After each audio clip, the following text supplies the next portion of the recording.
ভালো লাগে সময় সবাই কেমন আছো? আশা করি সবাই ভালো আছে। তো আমরা আসলাম আজকে মধুপুর মন্দিরে।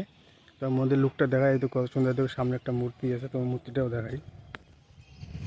যেখানে মধুপুর মানে মন্দিরটার পরিবেশ খুব সুন্দর। এই যেখানে মূর্তিটা এত সুন্দর, এই যে আমাদের মূর্তি। এই মন্দিরের বাইরেটা দেখো, লুকটা খুব সুন্দর, মানে জায়গাটা খুব সুন্দর লাগলো। বেড়ার জন্য আসলাম আজকে। এটার নাম হচ্ছে মধুপুর। আমার ভিতরের সাইডটা দেখাবো, দাঁড়াও। জি, মধুপুর। এখানে বড় একটা তাল গাছ আছে, সেই তাল গাছটার মধ্যে দেখো ভাই, তো বিশাল তাল ধরেছে এই বাইরে। এদের ভিতরের লোকটা তোমার দেখাবো মন্দিরের।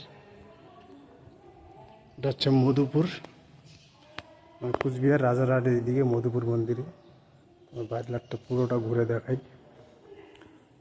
বাইরের জায়গাটা খুব সুন্দর দেখতেও, খুব ভালো লাগছে, একদম পুরো ঠান্ডা জায়গাটা দেখে ভালো লাগছে, খুব সুন্দর লাগতেছে আমার। এতটা ভালো লাগতেছে যে ইচ্ছা করে এখানে থাকি মানে বিকেল টাইমটা না এখানে রাত কাটাই। এখানে আমি আছি, আমাদের সাথে বোনগুলো আসছে সবাই। এই যে চড়ার জন্য নদী।